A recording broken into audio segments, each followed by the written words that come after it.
पूर्व में भी क्लियर कर चुका हूं, आज भी क्लियर कर रहा हूं, मैं उनके शेड्यूल ट्राइब में जो मांग है उसका समर्थन करता हूं, लेकिन मैं एक तरीका चाहता हूं कि जो विवाद उत्पन्न हो रहा है वो विवाद ना उत्पन्न हो, क्योंकि भारत एक संवैधानिक देश है। भारत के संविधान आर्टिकल 48 के ए में वन्य जीवों की सुरक्षा की बात करता है। तो कुर्मी कौम इस राज्य की सबसे बड़ी एकल आबादी है, सबसे बड़ी एकल आबादी अगर इस राज्य की कोई है तो कुर्मी है। सबसे अगर शहादत की एक लंबी लिस्ट निकाली जाएगी तो आधी शहादत आपको कुर्मी कौम से दिखेगा, चाहे निर्मल महतो रहे, शक्तिनाथ महतो रहे, सुनील महतो रहे, ऐसे किस्से खत्म नहीं होंगे।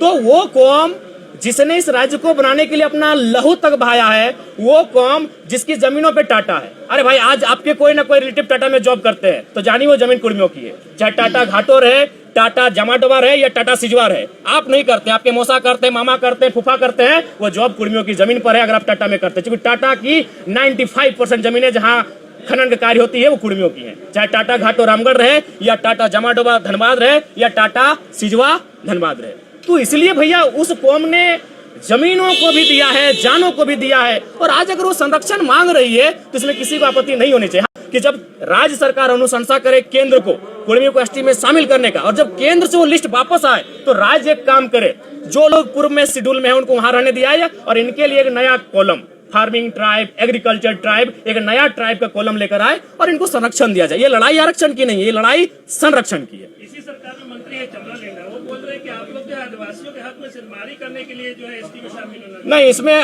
हक में उनको बोलिए इतिहास को पढ़े, अपने इतिहास को पुख्ता करें।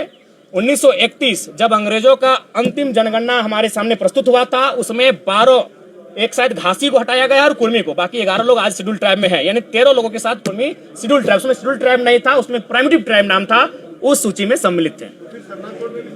बिल्कुल सरना कोड का हम बिल्कुल समर्थन करते हैं। एक आदिवासी कौम, चूंकि इस राज्य का निर्माण ही एक आदिवासी राज्य के रूप में हुआ है और आदिवासियों की भावना सरना धर्म कोड पे आधारित है, अतः उनका इस धर्म कोड की मांग को सरकार पुरजोर तरीके से लागू कराने के लिए पहल करे। धन्यवाद।